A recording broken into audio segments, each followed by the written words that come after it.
harm than good. Thank you for turning to 10. This is Southern New England's news leader.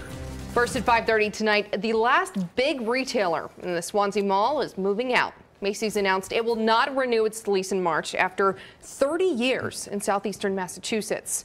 This comes just a week after a town selectman gave his pitch to take the nearly vacant mall by eminent domain and redevelop the area entirely. Thanks for joining us at 5:30. I'm Emily Voles. And I'm Gene Valicenti. Well, that selectman says the whole thing can still be salvaged.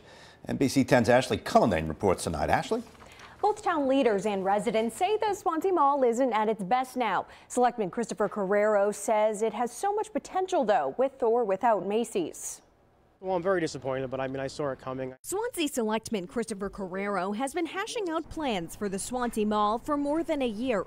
The property is full of vacant storefronts, and now its major department store, Macy's, is on the chopping block. I think Macy's closing was part of a logistical strategy for Macy's themselves. I think there's a lot of people who come to this store, and this store isn't necessarily a failing store, but I think that if you look at the big picture for Macy's, they made a decision, and it's not just the Swansea Mall that's closing. Macy's is closing a handful of stores across the country, but didn't specify how many.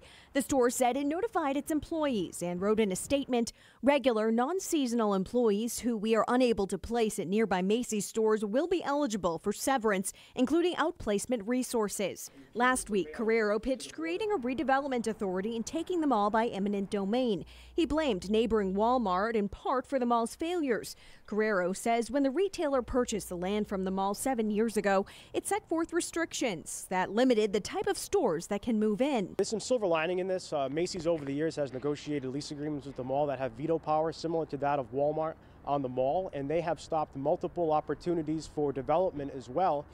So having this property totally unencumbered by an anchor tenant, although it looks bad on its face, it may be a blessing in disguise. The mall's owner, the Carlisle Development Group, says it also hopes the closure opens up opportunities for development. The mall has reached out to me. All the stakeholders at this point have reached out to me. We have scheduled meetings, and I'm hoping that we can get this problem resolved and a redevelopment plan in place rather expeditiously. Macy's hasn't set a closing date yet, but said there will be a clearance sale that will start mid-January and run for 8 to 12 weeks. Live in the studio, Ashley Cullinane, NBC 10.